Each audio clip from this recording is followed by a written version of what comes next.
Bom, não tem um jeito fácil de falar isso para vocês, né?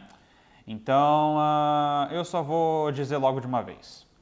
Fotografia analógica é uma tecnologia obsoleta. E eu falo mesmo, não tem muito o que discutir nisso, né? Tipo, se quiser discordar, pode discordar, mas honestamente, isso não vai mudar a verdade, ok? Então, esse é o mundo em que nós vivemos hoje. Mas nem sempre foi assim.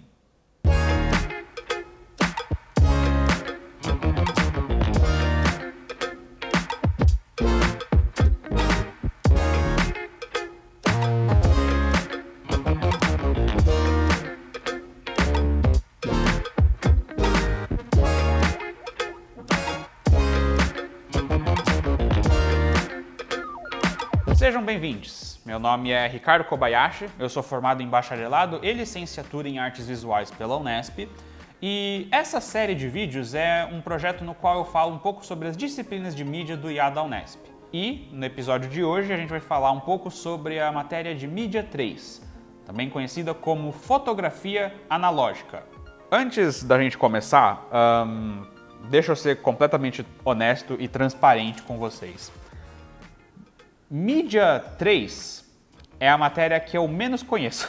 De todas as mídias que eu monitorei ao longo dos anos, eu tive pouquíssimo contato com mídia 3, assim. Ficar mexendo em sala escura com produtos químicos e, sei lá, tipo, ficar tomando cuidado com películas fotográficas que, tipo, queimam se você iluminar elas do jeito errado. Não é muito a minha praia, assim. Claro, isso não significa que eu não goste dessa linguagem ou dessa forma de arte.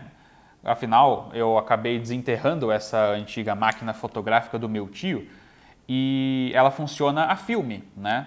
Então eu gostaria muito de um dia sair por aí fotografando com ela para ver quais são os tipos de imagens que eu consigo, né, produzir com ela. Claro, isso acaba gerando a pergunta, né? Por que eu não tive essa experiência antes? Eu não me lembro direito, porque eu não lembro se foi uma espécie de problema na contratação com o professor substituto que ia dar aula, ou porque o laboratório não tinha os materiais corretos. Mas, honestamente, isso é um pouco irrelevante no final das contas, porque você não precisa estar matriculado numa aula como Mídia 3, se você quer revelar suas fotografias analógicas ou quer simplesmente aprender um pouco mais sobre o processo.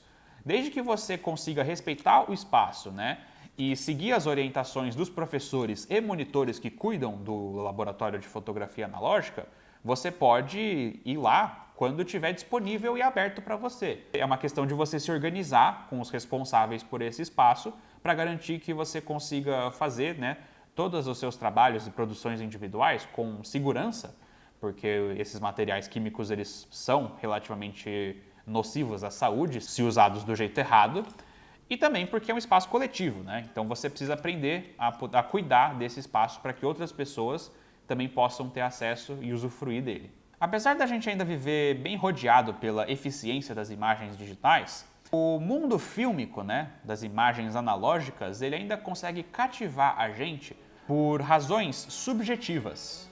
O motivo pelo qual a fotografia digital substituiu a fotografia analógica no mundo contemporâneo é porque ela é mais rápida, confiável e eficiente. Por muito tempo, os profissionais de fotografia e a comunidade leiga viram o processo fotoquímico mais como algo a ser tolerado do que apreciado. Antigamente, as pessoas não viam as fotos analógicas com o mesmo olhar nostálgico que o nosso. Para elas, coisas como a textura da imagem, os pequenos desvios cromáticos e todas essas imperfeições que nós, artistas do presente, gostamos de tentar replicar, eram grandes fontes de incômodo. A todo momento tentava-se eliminar essas imperfeições, até que, eventualmente, isso tudo convergiu no atual estado de reprodutibilidade técnica da imagem, possível através do meio digital. Imagens digitais são fáceis de manusear e transportar. Elas são feitas seguindo a programação de diversos algoritmos que reproduzem a luz e as cores do mundo com imensa fidelidade. Porém, nesse esforço de reproduzirem a realidade com verossimilhança, elas acabam ficando meio estéreis, muito certinhas.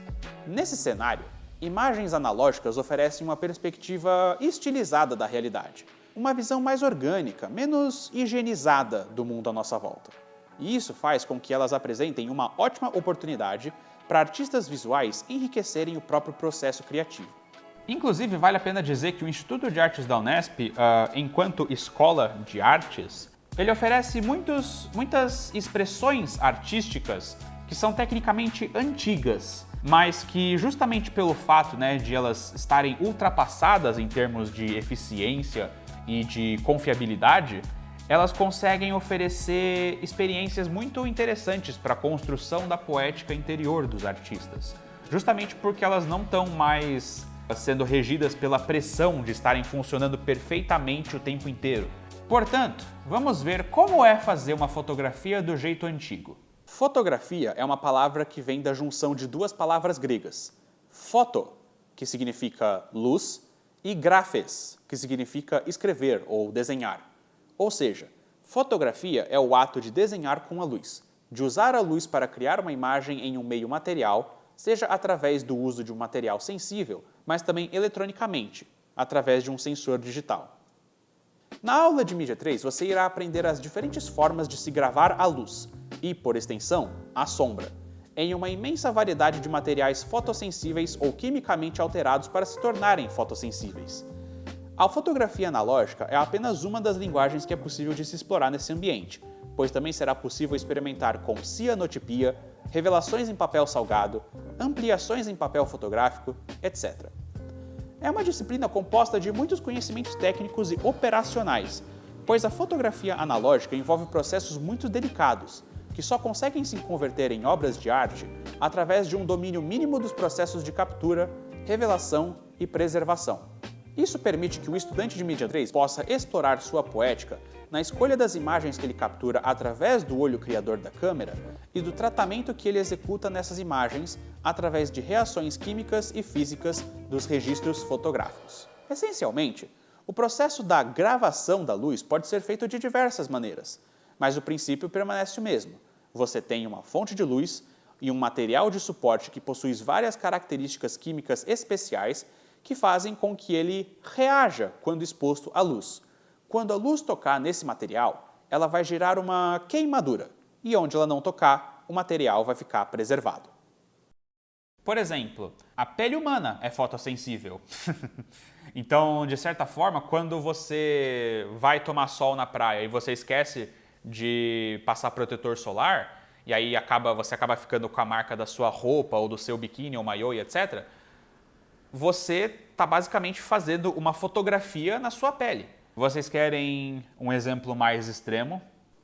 No dia 6 de agosto de 1945, os Estados Unidos lançaram uma bomba atômica na cidade de Hiroshima, no Japão, matando aproximadamente 146 mil pessoas. A detonação de uma bomba nuclear é capaz de gerar, mesmo que apenas por um milésimo de segundo, um calor maior que o do Sol. Isso gera uma fonte de luz tão forte que cega qualquer pessoa que olhe diretamente para ela. Diante de uma luz tão forte como essa, praticamente todo o material imaginável que estiver perto dela vira fotossensível. Mas, dependendo da distância e do tempo de exposição, algumas coisas podem ficar na frente dessa luz e projetar sombras. E foi o que aconteceu com algumas das vítimas desse ataque. Suas sombras foram gravadas nas paredes e no asfalto. Essas são provavelmente as fotografias mais trágicas de todos os tempos. Portanto, fica bem claro que a fotografia ela não é só o registro da luz, ela é o registro da sombra também. E é esse contraste, esse equilíbrio entre luz e sombra que permite que a gente consiga ter uma imagem discernível do mundo ao nosso redor, tanto na nossa mente quanto nas fotografias que a gente cria. Porém, como é que o processo de queimar uma superfície fotossensível com o poder da luz acaba gerando uma imagem realista, ou pelo menos verossímil, de um retrato, ou uma paisagem, ou uma cena do crime? Bom, tudo depende dos objetos e mecanismos que a gente coloca entre a fonte de luz e o nosso material fotossensível. Quando falamos de capturar imagens de um modo analógico, estamos naturalmente falando sobre câmeras, sejam elas dispositivos complexos e meticulosamente montados, ou apenas caixas com buracos pequenos, como uma câmera pinhole ou uma legítima câmera obscura, que nem os pintores de séculos atrás usavam. Como entrou aí dentro? Chama-se lente. Luz refletida daquele canto passa através dela para dentro da caixa. E podemos vê-la aqui. Ou seja, com exceção das câmeras pinhole, toda vez que você usa uma câmera para capturar uma imagem, você está inserindo uma lente entre a fonte de luz e o meio fotossensível. Claro, eu não vou me estender muito sobre câmeras e lentes e etc, senão esse vídeo ficaria mais longo do que ele já é. Tudo que você precisa saber é que câmeras, em todos os seus formatos e modelos, são dispositivos que ajudam os artistas a controlarem melhor o enquadramento, o foco e, acima de tudo, a quantidade de luz usada para registrar imagens analógicas. Elas permitem que você possa manipular melhor o equilíbrio entre luz e sombra, que irá resultar na visualidade da sua fotografia. É claro, nem sempre é preciso usar uma câmera para capturar uma imagem através da luz. Essa imagem, por exemplo, é uma impressão em papel salgado. Essencialmente, eu apliquei um produto químico fotossensível em um papel com uma gramatura mais grossa e coloquei umas figuras recortadas por cima desse papel.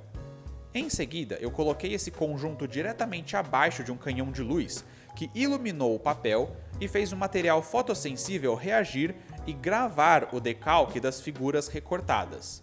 Resumidamente, eu fiz um bronzeamento intensivo no papel, no qual as marcas de biquíni foram as figuras que eu recortei.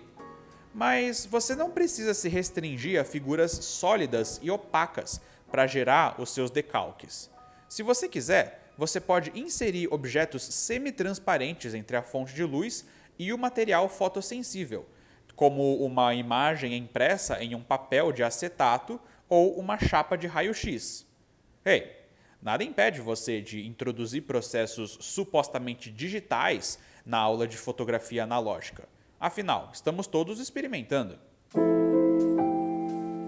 O filme fotográfico, que é o suporte que oferece mais segurança na hora de registrar imagens analógicas, é um material fino e transparente, tal qual um papel de acetato.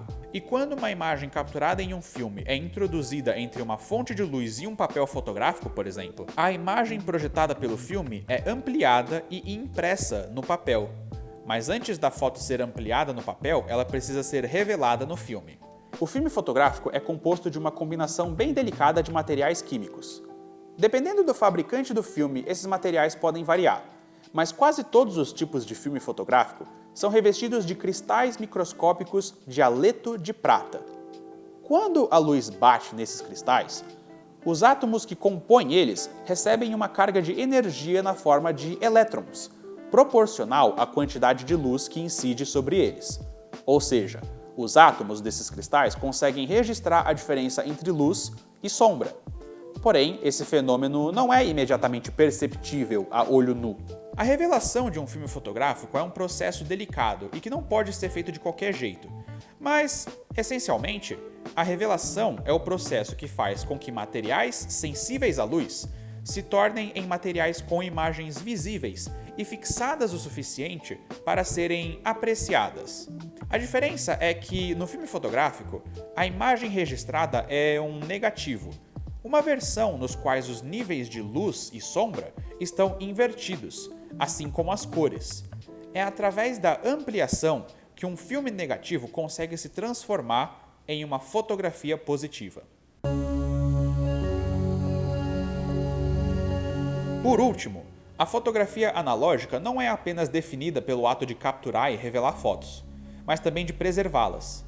Os sistemas digitais operam de modo que a preservação de arquivos de imagens é garantida, desde que não haja empecilhos na quantidade de memória, assim como na manutenção do software e do hardware responsáveis pelos funcionamentos desses sistemas. Mas a fotografia analógica é caracterizada pela sua fragilidade, não só do ponto de vista físico, mas também conceitual. A fotografia analógica é uma arte multimídia. Ao longo de diversos processos, o registro da luz é convertido de um meio para o outro até que o artista responsável por fazer esse registro fique satisfeito com a sua reprodução. Cabe a esse artista preservar, tanto na matéria quanto no seu próprio olhar, a visualidade poética que ele quer atingir através da manipulação dessas tecnologias e técnicas. Em uma aula como Mídia 3, vocês vão ter a oportunidade de manipular os processos de captura, revelação e preservação de fotografias analógicas da mesma maneira que um pintor escolhe suas tintas ou da mesma forma que um ceramista prepara sua argila. Aí fica a pergunta para vocês: quais vão ser os efeitos técnicos e estéticos de todas essas experimentações? Tudo isso vai depender dos referenciais teóricos e artísticos que vocês e o professor responsável pela matéria trocarem entre si no espaço da sala de aula. Bom, eu acho que nós temos provas o suficiente para afirmar que eu estou errado. Quando eu digo que a fotografia analógica é uma tecnologia obsoleta, eu estou errado. Talvez essa seja a pergunta que a gente tem que fazer em uma aula como Mídia 3. Obsoleto para quem? Obsoleto para qual propósito? Nós, artistas visuais, vivemos em um tempo muito oportuno, onde temos a possibilidade de nos capacitarmos nas ferramentas digitais que movem o nosso mundo e onde podemos achar novas profundidades estéticas e subjetivas através dos processos analógicos. Temos a possibilidade de explorar todo um universo artístico sem as pressões da perfeição e da eficiência, sobrando apenas a oportunidade de experimentarmos livremente. No fim, é bem claro que o mundo digital ainda depende do mundo analógico e vice-versa. Então, é realmente a nossa responsabilidade preservar esse mundo obsoleto para garantir que os conhecimentos dele não sejam perdidos. E agora eu percebo que, apesar de toda a minha experiência, eu ainda tenho muita coisa para aprender. Enfim, espero que o episódio de hoje tenha sido útil para vocês e que vocês tenham entendido um pouco mais sobre como a mídia no Instituto de Artes da Unesp funciona. Bons estudos e boas artes!